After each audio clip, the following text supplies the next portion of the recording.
नमस्कार। मैं प्रद्युमन जोशीला।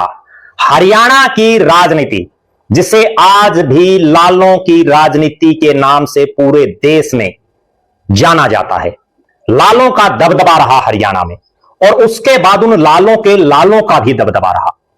लेकिन आज उन लाल परिवारों में से दो परिवारों के दो बड़े चेहरे, उनका परिवार भारतीय जनता पार्टी में शामिल है। अब एक बहुत बड़ा सवाल उठ रहा है कि क्या किरण चौधरी और कुलदीप बिश्नोई की राजनीति परमानेंट खत्म हो गई है? जी हां, कुलदीप बिश्नोई, जिनके पिता चौधरी भजनलाल हरियाणा ही नहीं देश की राजनीति में जिनका बहुत बड़ा नाम रहा। चौधरी भजनलाल हरियाणा के वर्षों तक मुख्यमंत्री रहे, केंद्र में मंत्री रहे, तीन लोकसभा क्षेत्रों से सांसद रहे, करनाल, फरीदाबाद और हिसार से विधायक रहे कई मर्तबा, और बड़ा लंबा चौड़ा उनका राजनीतिक वजूद रहा। आज हालात यह है कि राज्यसभा चुनाव होने के बाद ऐसा लग रहा है कि कुलदीप बिश्नोई की राजनीति पर परमानेंट खात्मे के निशान लग गए हैं। क्यों?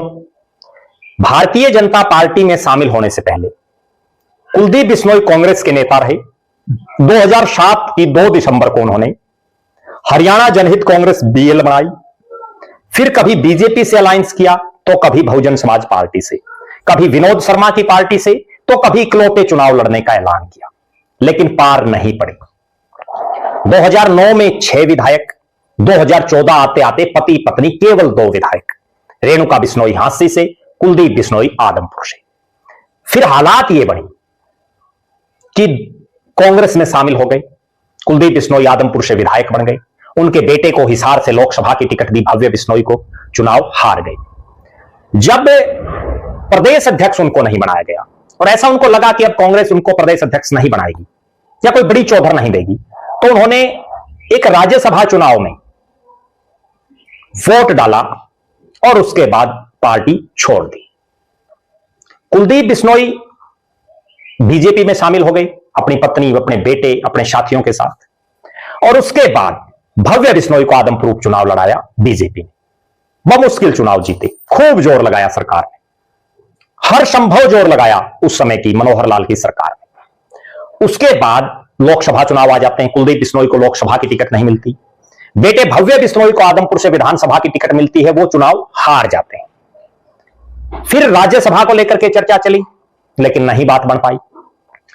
अभी कुछ ही समय पहले जो राज्यसभा का चुनाव हुआ, उससे पहले कुलदीप बिश्नोई ने बड़े बड़े नेताओं को अपने घर बुलाया, खूब खातिरदारी की, खुद बड़े बड़े नेताओं की हाजिरी मारी। इस तरह का एक जो है सोशल मीडिया पर भी अभियान चला कि कुलदीप बिश्नोई को राज्यसभा में भेजा जाएगा उनके समर्थकों ने, लेकिन राज्यसभा में भेज दिया संजय भाटिया को। और उसके बाद अब यही सवाल सबसे बड़ा है कि क्या कुलदीप बिश्नोई की राजनीति परमानेंट खत्म हो गई है? क्यों? क्योंकि अब राज्यसभा का चुनाव होना है 2028 में, और जिन कुलदीप बिश्नोई को अब राज्यसभा में नहीं भेजा, क्या गारंटी है फिर भेजेगी पार्टी? प्रदेश अध्यक्ष की रेस में वो कहीं नहीं दिखाई दे रहे। और अगर विधानसभा की बात करें तो यह भारतीय जनता पार्टी है, एक परिवार से 2 को टिकट देना बड़ा मुश्किल है यहां।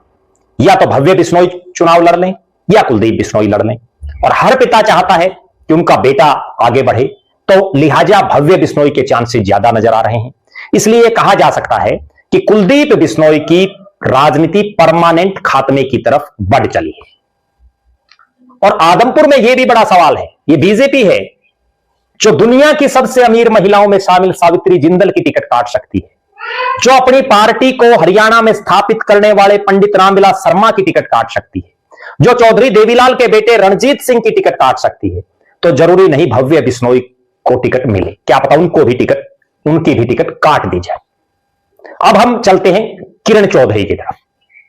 किरण चौधरी, चौधरी बंसीलाल के छोटे बेटे चौधरी सुरेंद्र सिंह की धर्मपत्नी, दिल्ली में विधायक रही, डिप्टी स्पीकर रही। 2004-5 में जब हरियाणा में चौधरी ओम प्रकाश चौटाला की सरकार थी, उस समय भी उन्होंने राज्यसभा का चुनाव लड़ा था, लेकिन चुनाव हार गई थी मामूली अंतर से। 2024 के विधानसभा चुनाव से पहले लोकसभा चुनाव में जब उनकी बेटी श्रुति चौधरी की टिकट काट दी, तो उसके बाद उन्होंने बीजेपी ज्वाइन कर ली। बीजेपी ज्वाइन करते ही उनको एक तोहफा पार्टी ने दिया और दीपेंद्र हुड्डा की खाली हुई सीट पर उनको राज्यसभा में भेज दिया।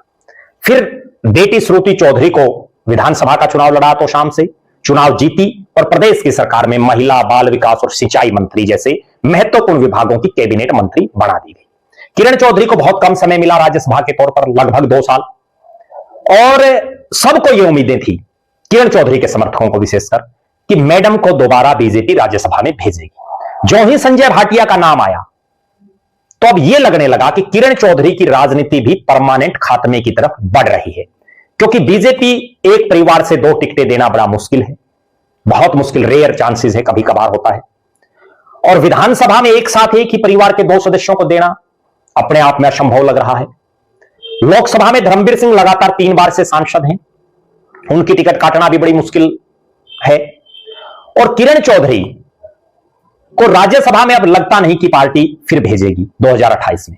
हालांकि बहुत से नेता से इस प्रयास में है कि 26 में ना सही 28 में ही बात बन जाए, लेकिन लग यह रहा है और राजनीतिक गलियारों में यह चर्चाएं हैं कि किरण चौधरी की राजनीति भी परमानेंट खात्मे की तरफ बढ़ रही है, वो भी अपनी बेटी को ही आगे किए हुए हैं। निश्चित रूप से लाल परिवारों के 2 राजनीतिक वारिस कुलदीप बिश्नोई और किरण चौधरी दोनों कांग्रेस में रहे, कांग्रेस से बीजेपी में आए, लेकिन अब दोनों की राजनीति खात्मे की तरफ दिखाई दे रही है। आप दर्शकों की क्या राय है? किरण चौधरी के राजनीतिक भविष्य को लेकर के आप क्या मानते हैं? कुलदीप बिश्नोई का राजनीतिक भविष्य आप किस नजरिए से देखते हैं? और चौधरी भजनलाल और चौधरी बंसीलाल के परिवार की राजनीति भविष्य में आप किस नजरिए से देखते हैं? अपनी बेबाक राय जरूर कमेंट करें। हमारी नजरें हरियाणा की हर छोटी बड़ी राजनीतिक गतिविधि पर निरंतर है। बहुत बहुत धन्यवाद। आपका अपना प्रद्युमन जोशीला।